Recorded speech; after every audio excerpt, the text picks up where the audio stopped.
kaprobinsya, welcome back sa my YouTube channel. So mga kaprobinsya, 1 month ng ating fermented Madre de Agua.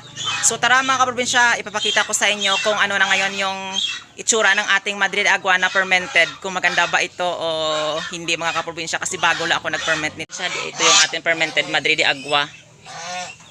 So ayan. So nilalagyan ito mga kaprobinsya ng bato para ma-freeze sa pailalim mga kaprobinsya, para hindi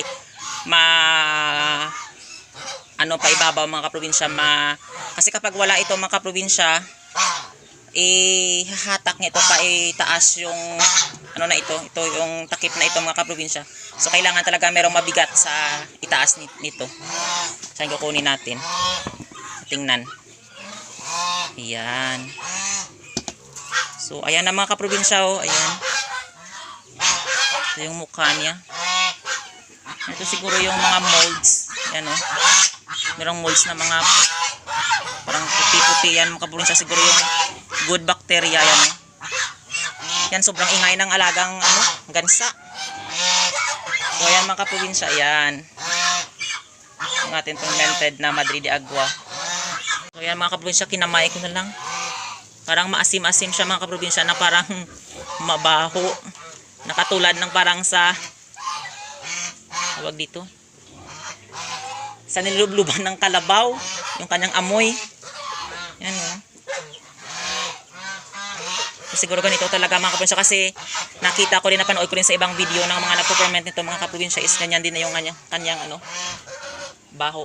Parang maasim-asim siya, na parang putik. Yan. Ayan. Ito na yung ating fermented Madre de Agua. Yan. Sinalin ko sa palanggana na maliit. Yan. Lagyan natin ng tubig. Ayan. At lagyan natin ng commercial feeds. Ayan. Tapos darak ng mais. Ayan. Ayan. So ihalo-halo lang natin. Yan ang ipakain natin sa ating mga alagang pato, itik, gansa mga kaprobinsya, at ating alagang native pigs. Ayan. Yan, tingnan natin mga kaprobinsya kung magugustuhan ba nila ito, kasi bago lang ito, tinry ko mga kaprobinsya, kasi sayang na din yung mga Madre de Agua natin.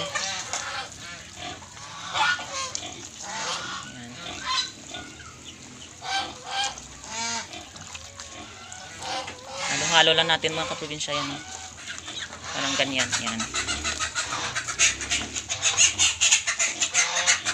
Ayan. Try natin ipakain sa ating mga alagang gansa.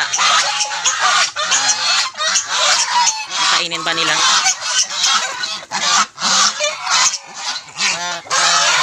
Ayan. Ayan mga kaprobinsya, kasi nanibago lang sila, yan.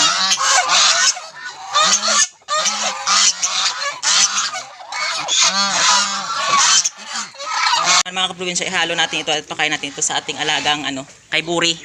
Yan sa barako. Try natin mga kaprobinsya. Ayan.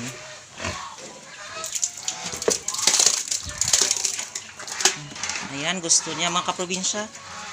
Ayan. Sa mga kaprobinsya, gusto talaga ni Buri. Ayan. Ayan mga kaprobinsya, makatipid na tayo sa pakain sa ating mga alagang baboy. So dalawang ito mga kaprobinsya yung ginawa ko. Dalawang tawag ito, parang malaking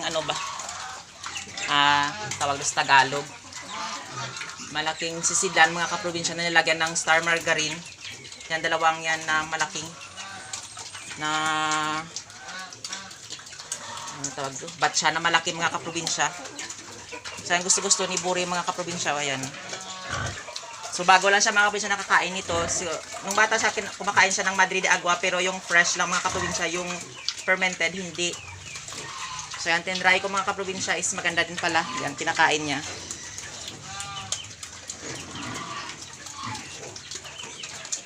So ayan mga kaprobinsya, ito tayo natin ipakain sa ating mga alagang manok na native.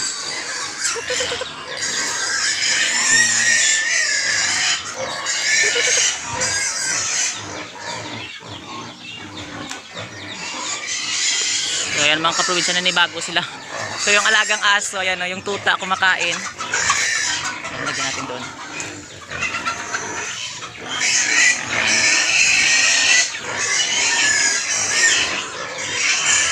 Nanibago sila mga kaprobinsya, yan, hindi nila kinain. Ayan. Naman tayo ngayon sa ibaba ng mga baboy na native. So bigyan natin dito yung inahin. O kakainin niya talaga. Try natin. Ayan. Medyo nanibago pa siya mga kaprobinsya. Ayan. Pero kailangan kinakain niya din. So, lagyan natin ng tubig.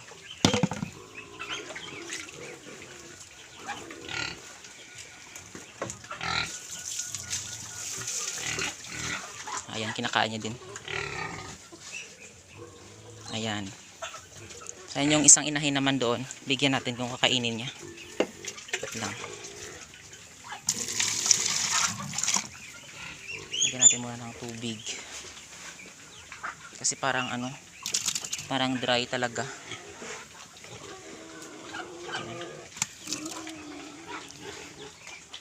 Ayan. Okay. Gusto mo kumain? Yan. Bigyan natin yung aso.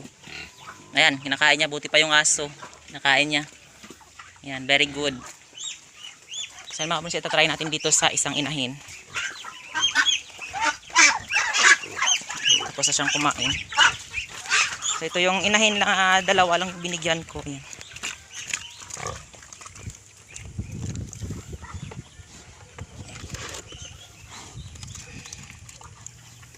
Oh, ayan mga kaprobinsya, kinain niya.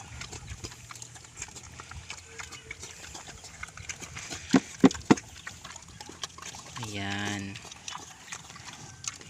Very good din. Yan mga kaprobinsya, okay lang din. Kasi yung native pigs na ito mga kaprobinsya is nasana ito na pinapakain nila ng nilulutong pagkain mga kaprobinsya. Ayan o. Oh.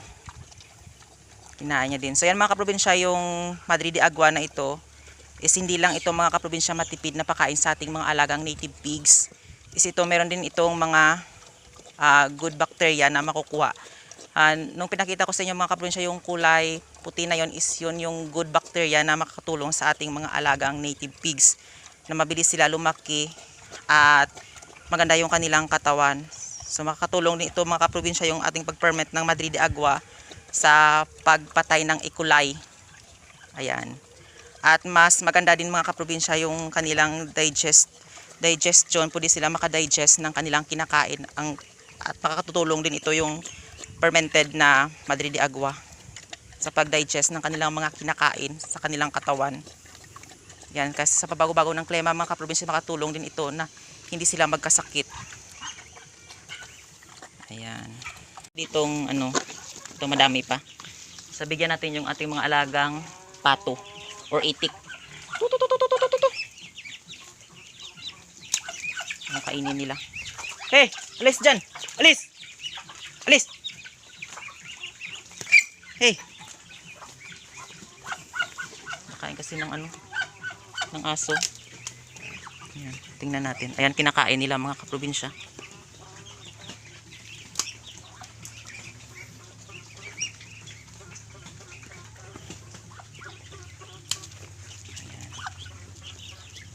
Bago kasi sila, kasi bago lang ito mga kaprobinsya na hindi sila nasanay sa ganitong pakain.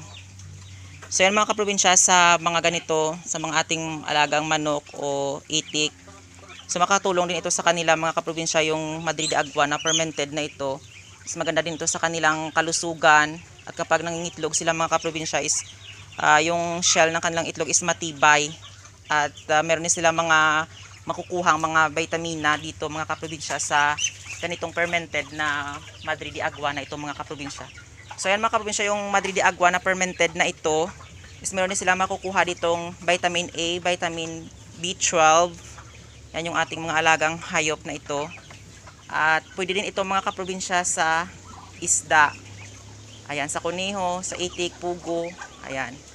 So meron din itong calcium, phosphorus mga kaprobinsya na makakatulong din sila sa kanila, sa kanilang katawan. Ayan. So yan, kunti-kunti lang yung kinakain nila kasi nanibago sila sa ganyang pakain. Bigyan natin ulit, sinaubos niya na. So yan mga kaprobinsya, itong native pigs na ito is buntis na ito. So yan mga kaprobinsya, yung fermented Madrid de Agua is maganda din ito sa mga buntis na baboy. Ayan, pwede talaga ito sa mga buntis, sa mga biik. So yan ngayon mga kaprobinsya, yung binigyan ko lang is itong mga malalaki. Yan, kasi baka hindi hindi pa kasi nasana yung mga So ipakonti-konti na lang natin, napakainin yung mga maliit na yon. So yan mga kaprobinsya, itong kapag buntis yung isang inahin na binigyan mo nito mga kaprobinsya, o meron siyang anak, is makakatulong din ito mga kaprobinsya sa kanyang pagbigay ng maraming gatas sa kanyang mga anak. At kapag buntis naman siya is meron itong mabigay na mga vitamins na makakain sa loob ng kanyang tiyan, yung kanyang mga anak doon. At mas maganda yung kanilang pangangatawan doon sa loob ng katawan ng kanilang ina. Kasi meron silang mga vitamina na makukuha dito sa fermented na Madrid de Agua na ito. At malakas yung kapit ng kanilang ng anak ng isang inahin na buntis kapag ito yung pinapakain natin sa kanila. So ayan. So yan mga kaprobinsya, yung tinuro ko sa inyo na magtanim talaga kayo ng mga Madrid de Agua. Ito. Sige, mag 1 week pa lang ito na tinanim ko. Yan. At doon pa. Ito na yung kalagayan nila dito. So yan mga kaprobinsya, ito yung hindi ko kinuhaan ng tinaniman. Ayan 1 month na, ayan, nakadami. Yan, mabilis lang talaga mga kaprobinsya. Kaso yung iba dito, ayan pinutol ko at tinanim. So yung iba is dito na, ayan. Pero ganyan lang talaga mga kaprobinsya kabilis. Ayan, katulad nito, ayan 1 month na, pero ayan, madami na rin siyang tubo, ayan. So pag paubos mo na yun, yung fermented na yun mga kaprobinsya, kapag madami kang tanim na ito, it's konti lang yung native pigs mo, is makakakuan ka talaga mga kaprobinsya, is makakatipid ka talaga sa pakain sa mga alaga mong hayop. So kaya ngayon mga kaprobinsya, sa sobrang mahal na ngayon ng commercial feeds, ayan. So ito lang yung gagawin natin mga kaprobinsya. Kasi minsan yung iba kasi, yung masakit ng baboy, is mostly mga kaprobinsya na nakikita ko, yung mga nagsasabi ng mga farmers na alaga ng mga baboy is dahil daw dyan sa mga sa pinapakain nila na commercial feeds. So mga kaprobinsya, hindi naman ako naninira sa mga commercial feeds, pero yan talaga mga kaprobinsya yung dahilan ng ibang baboy. Doon kasi sa Negros na panood ko, yung isang farm doon na marami siyang baboy na alaga na native pigs, is kangkong lang yung pinapakain niya, tapos doon sa kabila is meron silang commercial feeds yung pinapakain. So lahat ng kaprobinsya ng kanyang baboy doon is namatay. So sa kabila hindi, kasi kangkong lang yung pinapakain at ipa ng mais at ipa ng palay.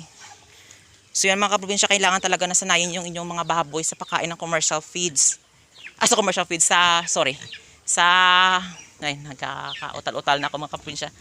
Sa mga sa mga organic na pakain mga kaprobinsya, para kahit papaano masanay din sila. At yung minsan kasi yung iba mga kaprobinsya is dyan din nang galing yung mga sakit Meron kasing minsan sinasabotage nila yung pagkain ng mga baboy natin. So tayong mga farmers mga kaprobinsya, sobrang nahihirapan tayo dahil sa mga kagagawa nila. So yan na lang yung gagawin natin mga kaprobinsya, na kailangan talaga tayo magtanim ng Madrid de Agua, kangkong, para sa ating mga alagang hayop. At magpakain tayo ng darak ng mais. Yan, para less din ang gastos at meron din silang mga vitamin na makukuha sa kanilang mga kinakain na yan. Ayan.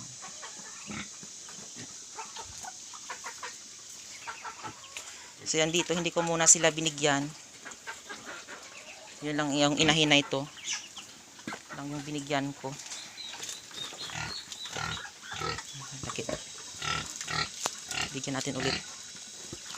Baka kasing natira. Ayan. Diba kanina hindi niya kinakain, ngayon yan Sarap na sarap sa mga kaprobinsya, kasi kanina siguro nanibago siya. Parang sabi niya siguro nakakaano lang yung baboy na ito. Alam niya baka mabantot. Kasi parang mabantot talaga mga kaprobinsya Na parang maasim-asim, na parang sa nilulubugan ng kalabaw na maputik. Yan yung amoy niya. Yan yung pag-describe ko sa kanyang amoy. Ayan. Pero okay lang din, mabuti na din mga kaprobinsya, is kinakain din ng ating mga alagang hayop. Ayan kanina hindi nila kinakain, ngayon ayan, kinakain na nila. Ayan. So ayan mga kaprobinsya, maraming salamat sa walang sawang pagsusupport at panonood nyo sa aking YouTube channel. And don't forget to like, share, and subscribe to my YouTube channel. Thank you for watching and happy farming mga kaprobinsya.